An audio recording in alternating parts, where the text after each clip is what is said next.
All across America and around the world, this is Veterans Radio. This is Veterans Radio. Welcome to Veterans Radio. I am Jim Faunce. I'm the officer of the deck today. We've got some great programs for you. I think you'll find very interesting. We always want to remind you, you can find more about Veterans Radio at its Facebook site or by going to veteransradio.net, where we're on the web 24/7. You can find a lot of our podcasts there as well. We post new ones every Tuesday, so you can get a new story, a new interview, something you didn't know before by going to veteransradio.net. And before we get started, we want to thank our sponsors. First up, we want to thank National Veteran Business Development Council, nvbdc.org. It was established to certify both service-disabled and veteran-owned businesses. You'll find out how they can help your business by going to nvbdc.org. We want to thank Legal Help for Veterans. Legal Help for Veterans fights for veterans' disability rights all across the nation. You can reach them at 800-693-4800 or on the web at legalhelpforveterans.com. We also want to thank our latest national sponsor, Veteran Lending Council. It is a community dedicated to educating lenders, realtors, and veterans on the VA Home Loan Benefit Program. You can check them out on Facebook and other social media outlets. Today we're going to bring to you a couple of interviews that we did earlier on topics that are in the news. We had a chance to talk to a lieutenant colonel who recently retired out of the Army about his experiences, but more particularly about being with NATO and inspecting the readiness of Ukraine. He retired earlier this year before the Russian invasion started, so very timely. And then we're going to talk to a retired service officer who she's now a political commentator, and she's going to talk about her article about why the current administration's discussion about a green military is just nuts. So stick around. I think you'll enjoy both of these conversations. We want to welcome to Veterans Radio today John Faunce, Lieutenant Colonel retired from the United States Army, spent 20 years serving his country and recently retired. So we're going to talk about some things in the news. But John, welcome to Veterans Radio. Jim, thank you so much. I'm just thrilled to be here. Well, we've got some mutual friends, and they said great things about you, so I'm looking forward to learning about your career and your background. But I understand you went to high school here locally at Catholic Central and then moved on to West Point. What made you go to West Point? I think the most immediate answer was my brother also had been there. He was a 1989 graduate. And so it was always in the back of my mind that I would consider perhaps going there. But also just my family has been a very veteran service-oriented family. My dad had 4 brothers. They all served in the military. My mom had 3 brothers. They all served in the military. I had one uncle who served in World War II, one in the Korean War, and one in Vietnam. And so it was just something that my parents were exposed to and they thought was a very high and noble calling. And I saw how my family reacted to my brother's service. He served during the Desert Storm, and we decorated the house. We watched the news, and we paid close attention to it. And it was a great party when he came home, and he always spoke highly of it, the Army as well as West Point. And he, like everybody else, said it's really hard, it's really challenging. And I think I've always just been kind of drawn to anyone who likes to throw out a challenge or a level of difficulty. I just like to take it on. Well, you never thought about going to the Naval Academy? What academy? I've never heard of. Well, it's a long family service to the Army that the Faunce family has, and that's wonderful. It's really amazing, and probably when you went in, you didn't expect to spend 20 years, I don't think. I did not. I did not expect to spend that long. I remember even thinking hard about, 5 years was as it's still the requirement once you graduate. I thought that's kind of long. I guess I didn't think 20 was long. Well, and I don't believe, was your brother a career service member? No, he got out at his 5-year mark and moved on. Well, again, it's one of those things. You get these great jobs, you get these great people you work with on important issues, and 1 year rolls into the next, and you look up and say, hey, I really enjoyed the 20. But let's go back. Tell us a little bit more about your career in the infantry and ultimately into special forces and on to some other places after that. So give us the thumbnail sketch of this. Certainly. Well, I graduated and was commissioned the 2nd of June, 2021, so 21 years ago today. There you go. Yeah, nice coincidence. And, of course, the world changed greatly a few months later in September. And so I was in the infantry officer captain's career basic course when that happened down at Fort Benning, Georgia. And things got, very interesting very quickly. I finished that up and graduated and went on to Ranger School, and then immediately reported to Fort Bragg, North Carolina, in the summer of 2002. And we immediately saw shortly after tensions building in the Middle East. And as war loomed in January, we got orders to go to Iraq as part of Operation Iraqi Freedom. And so I spent 8 months as a rifle platoon leader during my time there in Iraq, spending most of my time there in Baghdad, really as a 23-year-old kid trying to learn every day what I needed to be doing. It was a very daunting task for a young infantryman at the time. But, my platoon of 40 guys, we were all kind of doing it together. Well, and that's what I want you to talk a little bit about that, because, you're freshly minted out of the West Point. You're all of a sudden in charge of 40 men, and not just, making widgets on the line. This is life and death stuff. So one of the things the military really gives you is this early exposure to leadership, doesn't it? Yes. It starts very early on. You're responsible for everything you do as a young cadet. And when you get further on at West Point, and I would later go back as a TAC officer doing the same thing to other cadets, they try to put the onus of decisions on you and let you make it, as a leadership laboratory should be.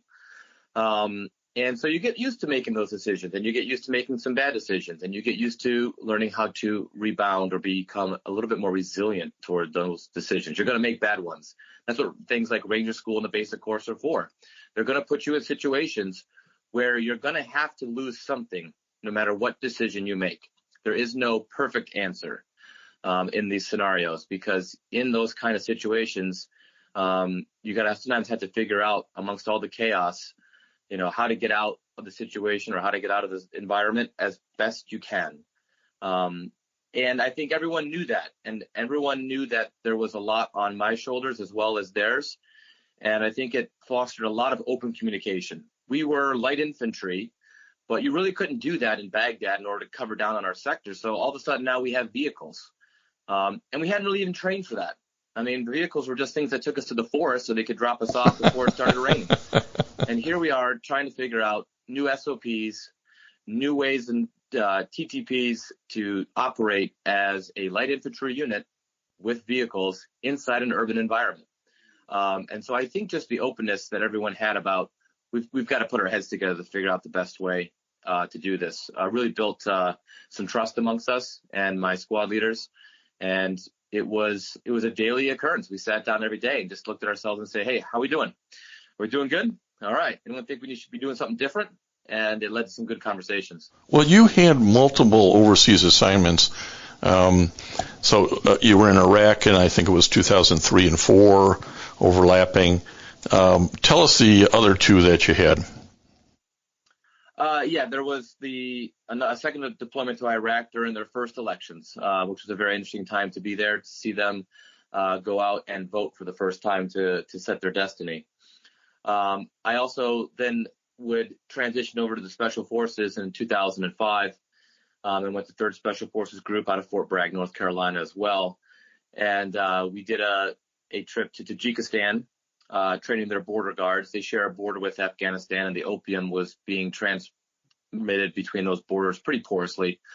So we were training up those individuals. We had 534 Tajiks with us, and just teaching them some border patrol maneuvers. And then 2009, my detachment, my Special Forces 12-man detachment, went to RC East and partnered with the Afghan Commandos. There was only 6 Afghan commando units in the entire country, and we were fortunate to get one of those. And they were tapped for the better training, better pay, and the more hazardous duties and missions. So we did operations all throughout RC East, which is the entire eastern side of Afghanistan. Pretty good. John, for those who might not understand what Special Forces means in the Army, can you give them an explanation here for Veterans Radio? Sure. So the United States Special Forces is the only unit authorized by Congress to conduct unconventional warfare. And we focus there a little bit on building up other nations. And what we were doing in Iraq and Afghanistan is what we call FID, which is Foreign Internal Defense. A Special Forces team is a 12-man self-sustaining team with highly skilled people in weapons, engineering, medical, and communication specialists, as well as intel specialists and some planning specialists like myself. And doctrinally, we're supposed to be able to train up to a battalion-sized level, which is why we had so many Tajiks and why I had an entire battalion of Afghans. And our job really is to work ourselves out of a job, as we say. We try to train them up to do their own planning, train them up to do their own rehearsals, equipment maintenance, logistics, and hopefully as we continue to build them up, we can take a lesser role back. That's our goal. We try not to be the face of the operation. We really try to push them forward and keep them in front. And it takes some specialized training to have that kind of patience, because sometimes you want to do things yourself because it might be the easiest way to do it. But a Special Forces team is going to build up over time those skills inside that unit so that they can walk away one day and no longer be needed, hopefully. Well, and this fits into a little bit of what your areas of study were. At West Point, you obtained a degree in psychology, and you also graduated from Columbia University with a master's in organizational psychology in 2011. So this whole thinking about it and how to motivate people and organizationally and the psychology of all of that was sort of fit right into your role in these assignments, I would think. Yes. In fact, it was President Eisenhower who was instrumental in bringing psychology and a few other disciplines to United States Military Academy when they were not existing.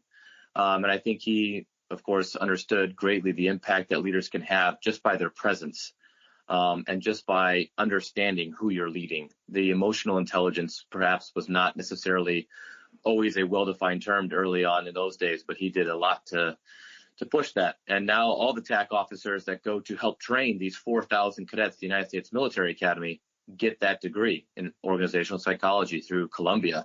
They have a wonderful partnership and huge support. But that's because the entire goal was to help these individuals, again, make their decisions on their own and take ownership of those decisions. But each decision affects people so much differently that you've got to kind of have that flexibility and patience to understand that you're dealing with a different person and trying to meet them at their level of how they understand it, and to push them and find where they don't understand themselves, but to give them the support to go ahead and make those decisions and learn from them. Well, I think many of us, I have an engineering undergrad, see things too black and white, 2 + 2 = 4. But it's when dealing with human beings, it's often not quite so regimented and black and white. So I can really see how this fits into being able to work with so many different types of people all around the country. And you had an interesting, we could talk all day on that subject alone, but I want to move along to something that you had an interesting opportunity to work on in your last 4 years with the Army, and as you said, you just retired, so this is all pretty fresh stuff. And you were assigned to NATO, and talk to us about the role that you were in at NATO and sort of what you've learned about its role in Europe and some of the things in the news today about Ukraine. Certainly. We were getting near the end of our career, and my wife had studied abroad in college and really wanted to go to Europe. And so I looked at a few bases, and this NATO Special Operations Headquarters in Mons, Belgium it's a small place, not well known, only really been around since 2010. And so we saw the opportunity to work with many different nations and live amongst many different nations as probably the greatest opportunity we could find.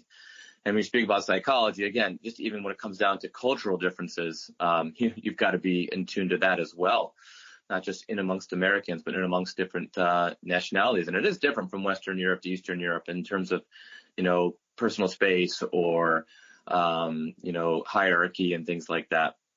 And so we went there, and I got into the exercise planning realm. And I thought that was going to be interesting because I got to travel around and also do some actual exercises and actually get really active in some of these nations and help build them up. And then my last 2 years, I was the director of the exercises and then also took on evaluations and assessments. I had an office only of about 11 people, but a Turk, a Spaniard, a Brit, a Hungarian, an Italian, a Romanian, and a Lithuanian, and a Pole. And it was really cool. And we sit there and we put our heads together and try to figure out, how to make a plan for this nation to exercise themselves, figure out their training objectives, and meet those things and become interoperable with NATO standards. That was basically what our office did. You have a lot of nations that can do things according to their own standards, and if we want to have a NATO mission together, we've got to have some common standards, some common vernacular, and some common systems. And so that was what we were doing. So every year we were training up a different nation to be the response force. And the NATO response force is that in the event of an Article 5, which is the article that says an attack on one is an attack on all, were to be voted on, there's got to be some nation ready to go, 10 days notice to move. And that's what we were training up each year, testing their systems, testing their procedures. And then different nations would provide battalion-level units to this force. It wouldn't just be that nation. While I was there, Poland was one of the nations, and they were the framework nation, meaning in terms of special operations, if they were needed, Poland would be the headquarters. It would be a Pole in charge of all of the special operations. And they get units from all the different countries. And they had been a big, big sponsor of Ukraine. And so in 2019, Ukraine came forward and said, hey, we want to put forward a battalion for the NATO response force. And as far as I know, it made a lot of people kind of scratch their heads asking, well, do they have to be part of NATO to be part of the response force? And the answer really was no. And so they absolutely could be part of the NATO response force. So they put in a formal offer of about 2,000 individuals to be evaluated along NATO standards. And so we started making a few trips to Brovary near Kiev and working with the Ukrainian Special Operations Command. And it was great. You could see that for this, it was a big deal. It was a big deal for them. They've had some history of trying to join the EU, putting their feelers out to see about NATO, and it's been a tough time for them in some regards, especially in 2014 when they missed joining the EU, and then shortly after in 2015 when they lost Crimea as well. And so this was serious business for them, and they took it extremely seriously. And they brought us out. They sat us down. They had what we would definitely call, from an American standpoint, austere conditions and rudimentary equipment, but their will was unparalleled to get it right. The stakes, I think, were higher for them than perhaps some of us that were enjoying being in NATO, because even though they were part of the response force, they were not part of the alliance. John, could you talk about the, we view our military, particularly the officers and the NCOs, as a real professional corps. Can you comment about the professionalism and the degree of education and training that you saw among both NATO countries, but also somebody like Ukraine? Sure. Yes, the there are stark differences, and it's hard to generalize without perhaps making someone say, hey, you're forgetting about me. But in general, Western Europe has seen some longer years of development of their militaries, whereas the Eastern European, just their boundaries and their geography has changed. Drastically. Starting from 1989, and then when Yugoslavia broke up. So some of these nations are quite new, and they don't have, like myself, who, my uncles and my grandfathers, we're in very professionalized armies, and we keep a lot of the same units, and we kept a lot of the same bases, and we've kept a lot of the same everything, while also improving upon it and handing it down from generation to generation. You'll see a lot of times in the eastern side of Europe that there's still a Russian mentality. Some nations will recognize it. Some nations don't recognize it as much, in my opinion. But the Soviet mentality of how they outline, and in that history for them, officers are considered of a higher class and are considered, perhaps, they are less open to candid feedback, something that we will value excessively in the United States Army. Even former Secretary Bob Gates saying, hey, listen, your leaders, the greatest thing they need from you is your honest feedback, because they're trying to lead you, and that's what they're supposed to be doing. And if you don't tell them how you're doing, they're not going to be able to produce the product that they're supposed to be out there doing. In the eastern parts of Europe, I have found that it is a little bit more, a little bit less welcomed to question authority. That's definitely one takeaway I took. When it came to Ukraine, they had the same thing, but I think they also owned it, and they also kind of wanted to get away from it. When I went there, one of the first things they put up was an organizational chart of who's in their exercises branch. And just for one example, we looked at it, and part of it was a sniper. And, exercise branches, you're training exercises, and there might be an aspect where you got to train on a sniper, but why do you have the sniper in there? He can just be part of the unit. And they said, oh, well, that's an old Soviet line and block chart. Like, every unit had to have a sniper. It was, something to be regarded as special to be the sniper. So we've kept it. And then we kind of sat there for a little while and asked a few more questions. And by the end, they're like, yeah, we probably need to get rid of that. Yeah, we don't need that standalone block. Yeah. Yeah, we probably don't need a separate guy who is focused on being a sniper, when our job is to, organize, resource, and execute training exercises. They're open to those kind of things, and they're all looking to move away from anything that they might attribute to an old Soviet mentality. So you're in this job at NATO on exercises and training, and you've worked with Poland and you've worked with Ukraine, and you retire, and 2 months later all hell breaks loose, and Russia invades Ukraine.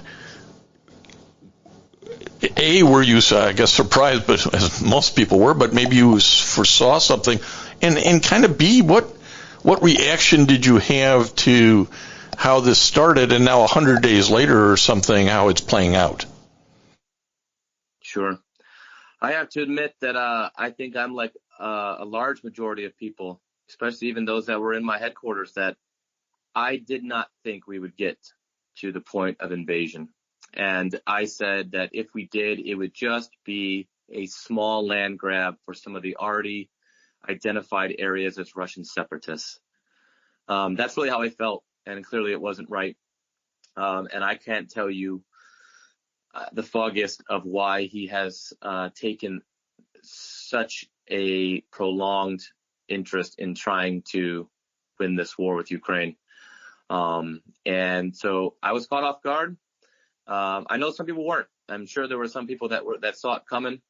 But we talk about in America, and like, hey, have an end game, a withdrawal plan in mind. And I don't think he had it. I think he thought it would be easier to get in and control the country.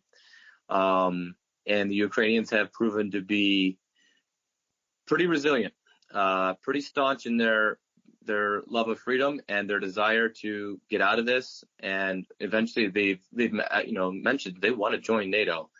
And I don't think that's really the biggest problem that Russia was facing with Ukraine, but they, for whatever reason, decided that they were going to go in with this much force. And I think the initial stall we saw was not planned for. I don't think the troops were quite ready for it. You saw there was a corridor open, a humanitarian corridor open from Ukraine to Russia for those who wanted to come back to Russia.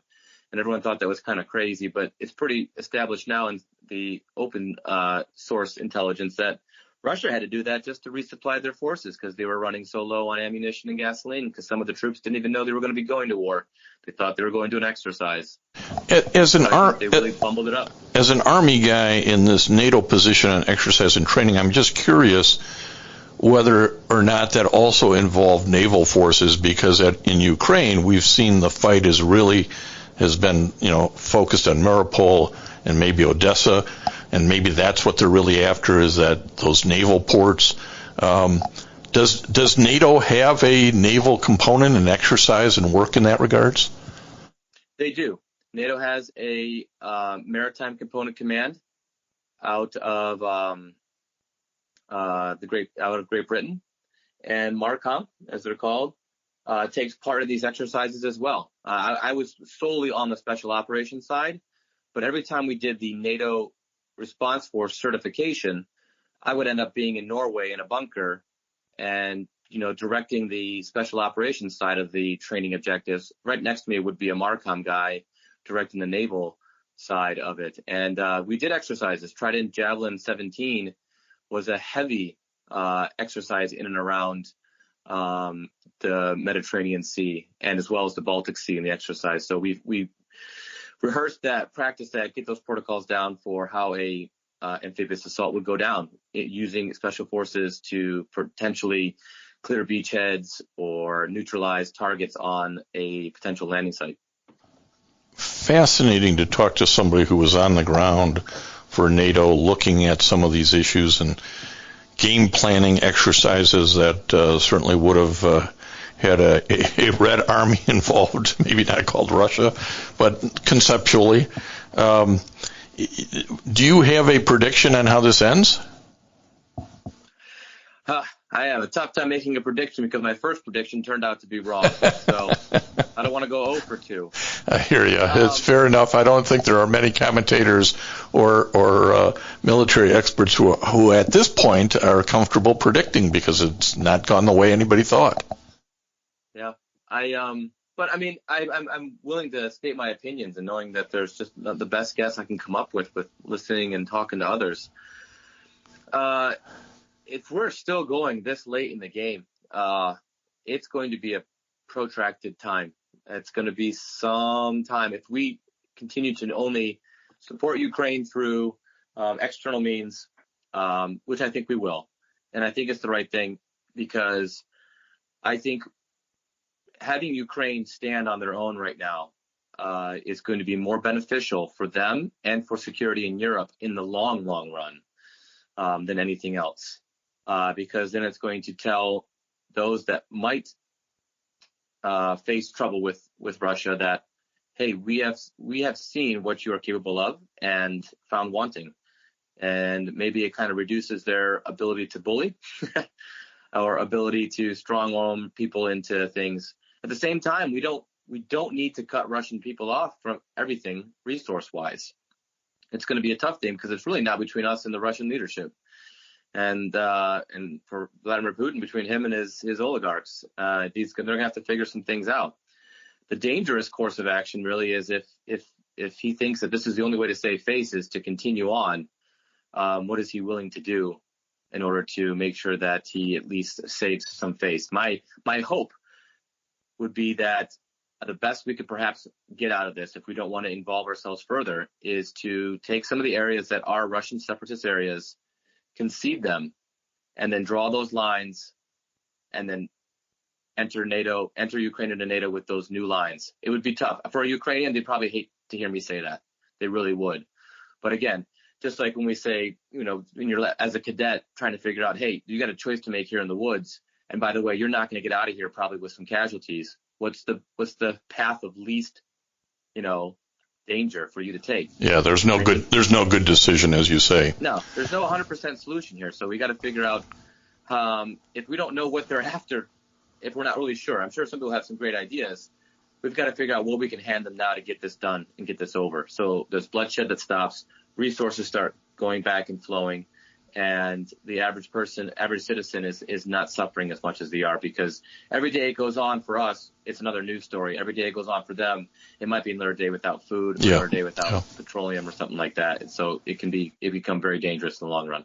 Well, that gives you a little bit of a view on NATO and its role in Eastern Europe, and the views as somebody who recently exercised with special operations in Ukraine, and maybe a little more insight into what's going on there and how the heck to get out of it. After the word from a few of our sponsors, we're going to come back and talk about the so-called green military. I think you might find this one a little humorous based on your experiences with the United States military. Hang on. Military veterans touch everyone's life. I'm guessing right now you're thinking of a veteran, a close friend, relative. Maybe it's you. Even the toughest of us sometimes need help, but don't know where to turn for support. You don't need special training to help a veteran in your life. Even small actions can make a world of difference. If you know a veteran in crisis, please call the Veterans Crisis Line, 800-273-8255. 800-273-8255. A message from the U.S. Department of Veterans Affairs. If you have a VA claim denied by the Board of Veterans Appeals, contact Legal Help for Veterans at 1-800-693-4800.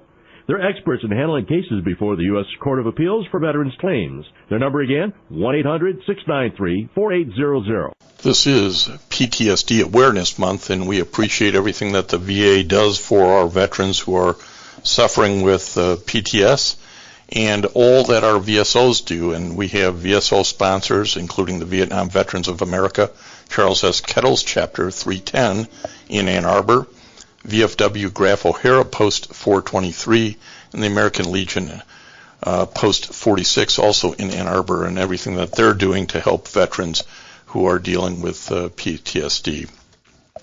So every now and again you got to find a little humor in this stuff, and I think the following will give you just that, something to chuckle about. We had the opportunity to talk to Kathleen Kat Anderson, who served 20 years in the United States Air Force. She retired as a senior master sergeant, and we'll get some of her history here. But what caught my eye was an article that she wrote, being able to give her opinion that the green military is nonsense, and I think you'll get quite a chuckle out of this. So enjoy. We want to welcome to Veterans Radio today Kathleen Anderson. She is a United States Air Force retiree, after fresh one actually in the last year, after almost 21 years. Retired out as a senior master sergeant. We'll talk about that a little bit. But Kathleen, welcome to Veterans Radio. Thank you so much. Thanks for having me. I'm really excited. Well, we're going to talk a little bit about your career, but you now have a role as a journalist and a political commentator, and it's one of those articles on the green military that caught my fancy, and we're going to talk a little bit about. But why don't we start with, how did a nice girl like you end up spending 21 years in the United States Air Force? Yeah, and you say a nice girl like me because you just don't know me very well yet. So I'd love to say, that I enlisted out of like a deep sense of service. But I think a lot of people my generation that joined before 9/11, you've got some that joined, because their family members had been in, and mine had been in as well. But mine was really out of kind of a lack of options, to be honest. I had a great childhood, but we didn't quite have enough money to send me to college. And while I was an above average student, I didn't quite have the grades for a full scholarship. And to be honest, college just wasn't really something I was thinking about when I was young and 17. And so I decided to enlist. But I will say that I re-enlisted because I fell in love with it. I love traveling the world and doing exciting things and meeting all sorts of different kinds of people. And so it definitely grew on me over time. As did your education. You got a bachelor's of political science from American Military University. You picked up additional education at Syracuse University in politics and civic engagement, and ultimately some studies at George Washington University, College of Professional Studies, again in the political management area and government. So we all go through that period where like we don't want any more schooling. Then, geez, I can get more schooling. This is great, and that sort of happened to you, I take it. Yeah. I got my bachelor's degree and I took a little bit of a break and, kind of had also hit one of those roads where you're like, you're not quite sure what you want to do. I kind of flirted with being a teacher and thought about getting my master's in education, thought maybe I'd be a history teacher somewhere, and then realized I don't really like having to follow a curriculum. And so probably education's not my strong suit. And in the military, they try and kind of like steer you to get a master's in what your MOS or your AFSC was. And so being a financial manager by trade, there was a lot of pressure to get an MBA. And, I applied to go to University of Nebraska to get my MBA, and I ended up not getting accepted, which when I found out, you'd think I'd be bummed, but I was actually really relieved. Thank God I don't have to do that, right? Yeah. And no offense to University of Nebraska, go Huskers. But MBA was just not something I was excited about. And so I was really lucky to kind of stumble across the master's degree in political management from GW. And I knew instantly that was my jam. I've always loved politics and government and American history. And I was like, I feel like that's really, really where I need to go. So, yeah, it was a great experience. It was a really good school. And over time, your duties in the Air Force evolved into resource and financial management and senior leadership positions. And they tell us a little bit about where that took you. Yeah, definitely. So I honestly didn't have much of a passion for my AFSC, but I enjoyed working with airmen. I enjoyed being a supervisor. And so that led me to get kind of steered in a senior leadership direction within the Air Force. And so I transitioned from, doing, the bean counter, the money counter, to becoming what we call a group superintendent, so a senior enlisted leader, which was both like the most rewarding job I had in the military and the most stressful job I had. But I loved it. And that's really what kind of propelled the last 5 years of my career. And then I ended up being able to make senior master sergeant at 18 years, which was quite an achievement. I was very blessed to be able to make that rank. And then decided that it was time to retire at 20. So, yeah. Well, along the way, and I want you to tell some background on it because I couldn't find any, you received, among other awards in your illustrious career, the Bronze Star. Tell us a little bit about that meritorious service. Yeah. So I spent a lot of time deployed, actually. And people always kind of seem surprised by that, because when you say that you served in the Air Force, people immediately think you were a pilot. And then when you tell them that you weren't, there's always that kind of disappointment. But I actually spent quite a bit of time deployed. And one of my deployments, the one that earned me the Bronze Star, it was one of my times in Afghanistan.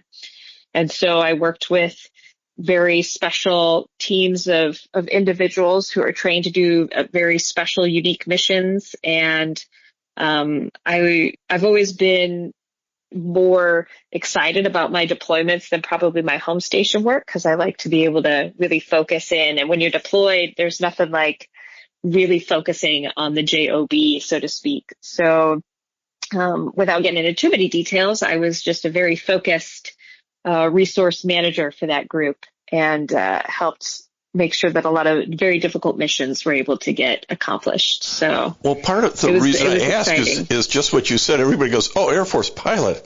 Oh, yeah. But I mean, you can't have special operations. You can't have other specialized duties of airframes without making sure all the stuff that supports it shows up where it's supposed to and on time. Otherwise, you end up like a Russian army tank division that runs out of petrol. So can you elaborate a little more about what resource management is so that those who are going, I thought only warfighters went to the front line, get a better idea? Yeah. I mean, we end up calling it kind of money is its own weapon system, so to speak. So, you can't really get anything done in this world without having to spend some cash.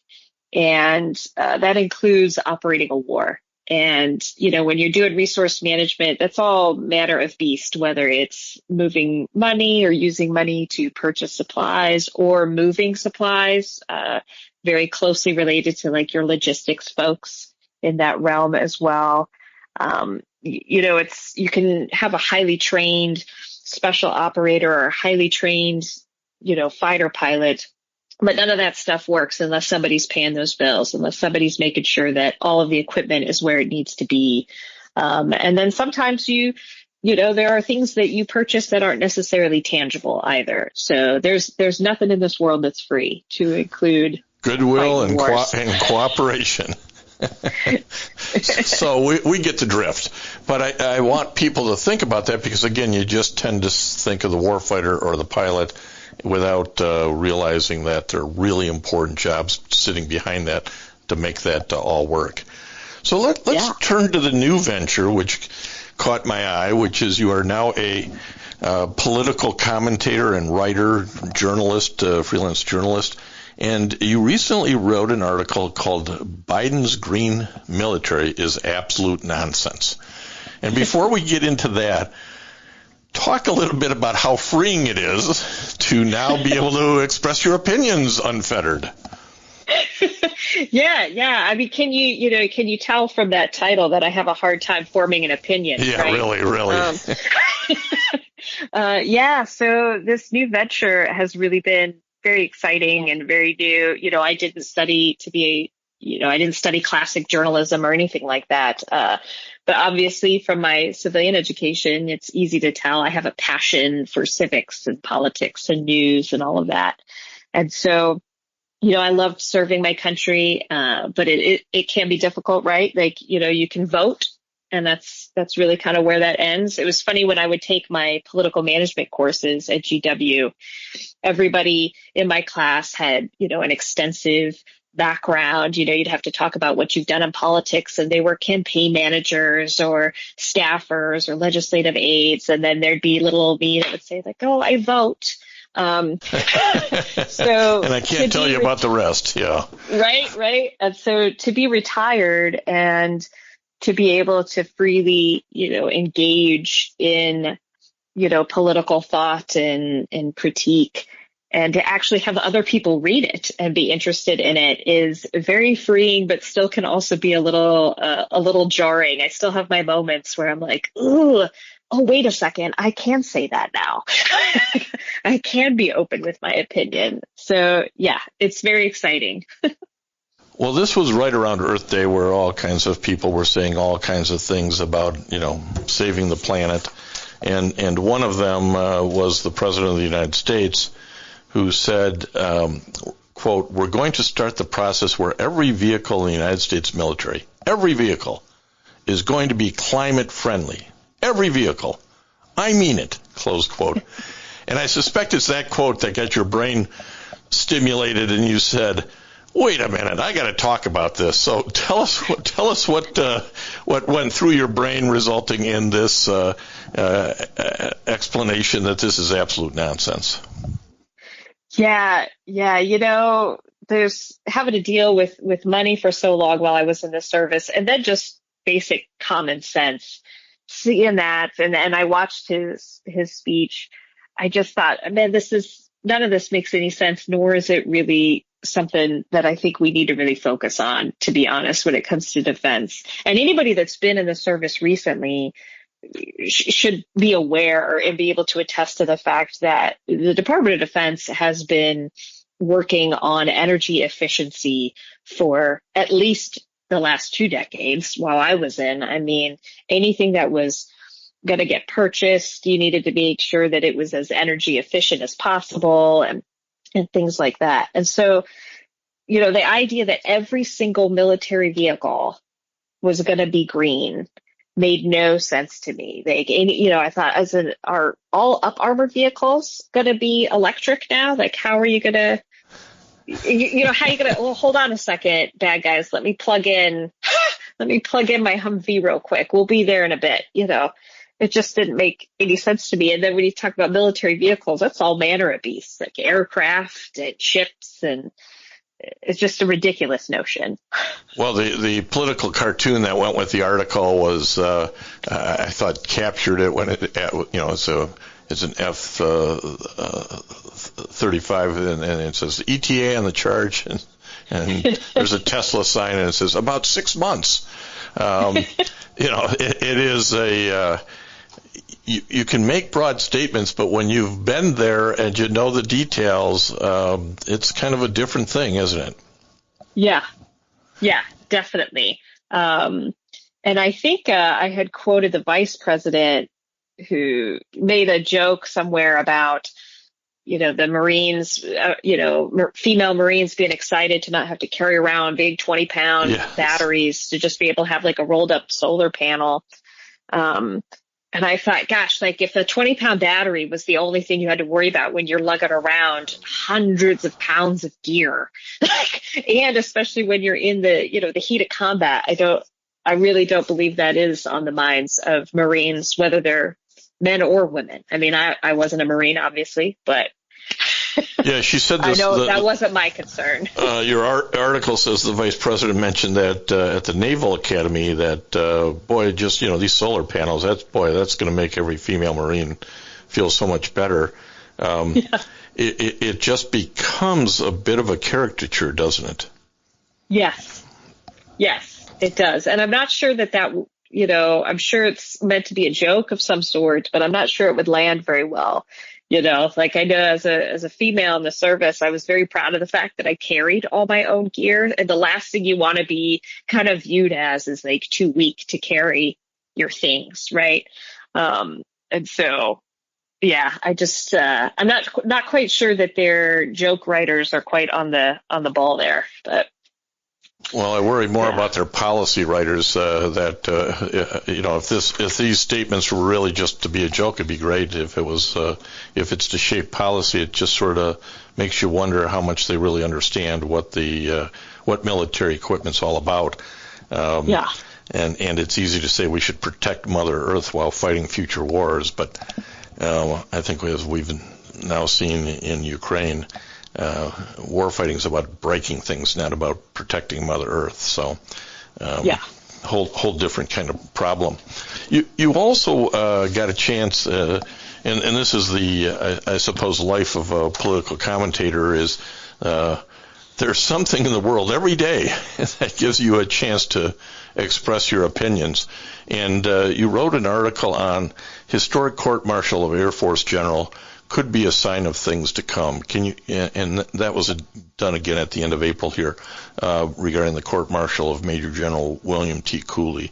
Could you explain kind of not so much what he did wrong, although it's been in the general press, but sort of what your hope is that comes out of this? Yeah, definitely. So, one of the things I try and look for with the pieces that I do, you always want to cover, anything that's big news. But I think it's important to cover the stuff that just doesn't get enough coverage, or that, especially, I tend to cover the military beat, if you will. So things that maybe non-military background folks would really understand. And so there's so much to this particular instance that I think is fascinating and can provide some hope in the future. In my article, I mentioned, with the NDAA that was signed, a lot of people might not realize that sexual harassment wasn't a crime in the military.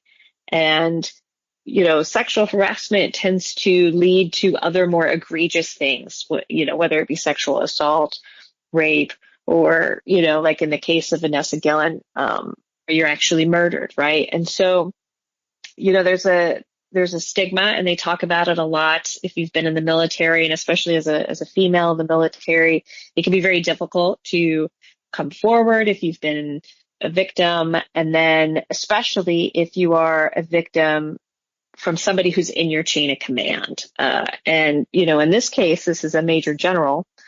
And so I think finally, thanks to, in part, Vanessa Gillen's family and lawmakers paying attention to this and seeing that, we're in, the 2020s right now. And, if you're sending your young daughter into the military, the percentage of chance that they might be, stigmatized by this is pretty alarming.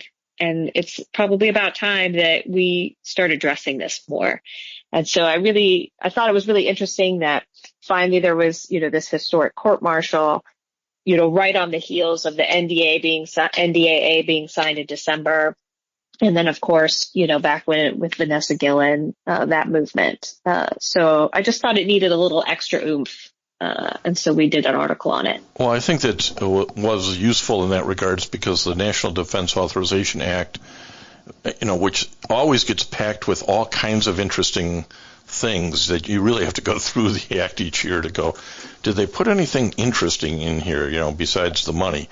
Yeah. That NDA made sure that those cases, sexual assault, murder, kidnapping, are taken out of the victim and alleged perpetrator's chain of command, as you mentioned, and creates in the future at least, an independent special trial counsel for those sorts of things of military prosecutors who will take those things on. And as you mentioned, it made it a standalone offense in the Uniform Code of Commercial Justice. So, really kind of all important things on a number of fronts. And one of the senators who's been pushing on this issue of sexual harassment and assault in the military for a long time is Senator Kristen Gillibrand out of New York. And she voted against it. Can you tell us why she did? Yeah. So this is where, why I kind of have a little bit of caution, cautious optimism. So, while there's a lot of great things that have come out of the NDAA in this regard, there's still a lot of authority that commanders wield. For instance, commanders can select court members, they can approve or deny immunity requests, they're in charge of hiring expert witnesses and consultants. And really kind of the thing that stands out to, lawmakers and then somebody like me is the fact that commanders can also still stop any prosecution simply by allowing the accused to separate from service rather than face a court-martial. And that's pretty incredible if you think about it. And you'd like to think that kind of activity would never happen. But the unfortunate truth is that it definitely could and probably has happened a few times. Oh, no doubt. And that's why tying it back to the court-martial of Major General Cooley, at that level, a lot of times in the past, I'm sure that it was a wink and a nod and somebody would have said, hey, Bill, if you want to retire with both stars, you got to just put in your retirement papers. Otherwise, you're going to get hung up in this. And so there's a cautious optimism, but there's some hope too. I think that's what you're trying to say. Yeah, definitely. And I think the more that people, former service members and current service members step forward and tell their stories, and the more that journalists do the same, I think that we'll get there. I think it's just going to take some time. The military is a wonderful place, and it gave me so many wonderful gifts. But in a lot of ways, and like anybody that reads my articles knows that I can be rather critical of the Department of Defense as well. It exists in its own bubble. And in some ways, there's, a real reason for it. The profession of arms is unlike any other profession on the planet and requires a different set of rules in many respects. But in some ways, it is to the detriment of service members, and often to female service members and like your lower enlisted rank service members who just don't have a voice to amplify. Well, Kat Anderson, if people want to hear your voice or want to reach out and comment on some of your articles, where would you direct them? Yeah, well, first I would, direct them to the Political Insider. I am not the only writer for the Political Insider. There's tons of just really great content out there, especially if you want to be able to kind of see some stories that you might not see as well. So yeah, thepoliticalinsider.com is where I write. And then also, I post fairly regularly on Twitter. I know Twitter, but who knows? Maybe Twitter's going to be exciting now with Elon Musk taking over. So I'd love for people to follow me on Twitter. I'm at KATBEAUVIC. And that's a great place to find my articles, and then just some other random musings I sometimes put out into the Twitterverse. Well, I enjoyed the articles. I did think it was, you were giving a good, clear perspective, something that sometimes when you read more mainstream things, you feel they're throwing punches left or right or holding their punches. But I appreciated the clarity and opinions that you gave here, and I look forward to some more of them, and I suspect sooner or later you'll end up writing one on Elon Musk. Yeah, I'm a huge fan. So I've even done an article. My mom was so excited. She said, I bet you Elon Musk is going to comment. He hasn't yet. I hope you've enjoyed our discussions with Senior Master Sergeant retired from the Air Force, Kat Anderson. Lots of opinions, and that's what you want in an opinion writer, and with Lieutenant Colonel John Faunce on what he saw in NATO and Ukraine. So I'm Jim Fausone, your host and producer here. We're coming to the end. We appreciate you always listening in to Veterans Radio. And if you have any comments or suggestions, please go to veteransradio.net. You can send them to me, Jim, at veteransradio.net. And we look forward to bringing you a new story, new information next week as we come to you. And you can always find us on the Internet 24/7, so please do. And until next time, you are dismissed. With Lucky Land Slots, you can get lucky just about anywhere. Dearly beloved, we are gathered here today to... Has anyone seen the bride and groom?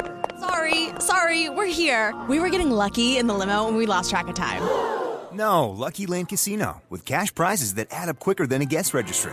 In that case, I pronounce you lucky. Play for free at LuckyLandSlots.com. Daily bonuses are waiting. No purchase necessary. Void where prohibited by law. 18+. Terms and conditions apply. See website for details.